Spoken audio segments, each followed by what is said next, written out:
इस वीडियो में हम अपने देश की सबसे बड़ी अदालत की चर्चा करेंगे। हम जानेंगे इसके जन्म से लेकर अब तक का इतिहास,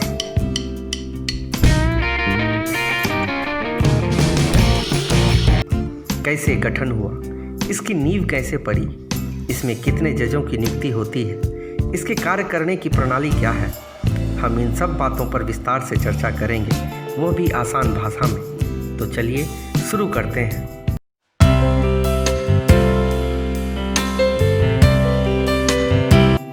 सुप्रीम कोर्ट, जैसा नाम से ही स्पष्ट होता है, सर्वोच्च न्यायालय अर्थात देश की सबसे बड़ी अदालत। आपको जब सभी न्यायालय से निराशा मिलती है तो यह सर्वोच्च न्यायालय उन सभी के लिए आशा की किरण है। सुप्रीम कोर्ट की स्थापना 28 जनवरी 1950 ईस्वी में हुई थी।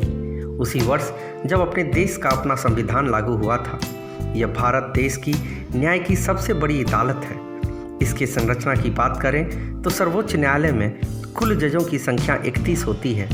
इन 31 जजों में एक मुख्य जज होता है जिसे हम मुख्य न्यायाधीश कहते हैं और इसकी नियुक्ति हमारे देश के राष्ट्रपति करते हैं। वर्तमान में जस्टिस शरद अरविंद बोबड़े भारत के 47वें मुख्य न्यायाधीश हैं। इन्होंने 18 नवंबर 2019 में यह पदभार संभाला है।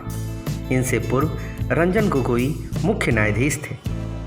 रंजन गोगोई के अपने कार्यकाल की उपलब्धि रही है कि इन्होंने अयोध्या विवाद, जो कि 27 वर्षों से चला आ रहा था, उस मुद्दे को हल कर पूर्ण विराम लगाए। अगर हम इस बात पर प्रकाश डालें कि क्या सर्वोच्च न्यायालय में जजों की संख्या सिर्फ 31 ही क्यों है, क्या हम इसे घटा या बढ़ा नहीं सकते, तो इसका उत्तर है हाँ, हम जजों की संख्या को घटा या बढ़ा सकते हैं, लेकिन यह शक्ति हमारे संसद के पास है। संसद में प्रस्ताव पारित कर सुप्रीम कोर्ट में जजों की संख्या को घटाया या बढ़ाया जा सकता है। जजों की नियुक्ति की क्या प्रक्रिया होती है? भारत के राष्ट्रपति प्रधानमंत्री के परामर्श से कॉलेजियम सिस्टम के तहत करते हैं, लेकिन 31 जजों में मुख्य जजों को चुनने की कुछ बातें प्रमुख हैं। पहला, उस जज का वरिष्ठ होना आवश्यक है। दूसरा, वो भारतीय गणराज्य का नागरिक होना चाहिए। तीसरा, वो पूर्व में उच्च न्यायालय का न्यायाधीश रहा हो। चौथा, उसे उच्च न्यायालय में 10 वर्षों का वकालत करने का अनुभव हो। पांचवा, उस व्यक्ति को राष्ट्रपति के नज़रों में न्यायवादी होना चाहिए। जिस जज के पास इतनी योग्यता होती है उनका नाम मनोनीत किया जाता है, तब जाकर वो मुख्य न्यायाधीश पद की शपथ लेते हैं। वेतन की बात करें तो इन्हें 2,80,000 रुपये प्रतिमाह मिलते हैं और सेवानिवृत्ति यानी रिटायरमेंट के बाद उस वेतन का 50% मिलता है। कुछ प्रमुख ज्ञान की बातें।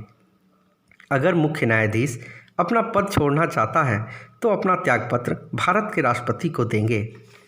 दूसरी बात, अगर किसी मुख्य न्यायाधीश को उसके पद से अपदस्थ करना हो तो भारतीय संसद के रिकमेंडेशन पर भारत के राष्ट्रपति उसे अपदस्थ कर सकते हैं। तो यह थी हमारे सर्वोच्च न्यायालय की कहानी।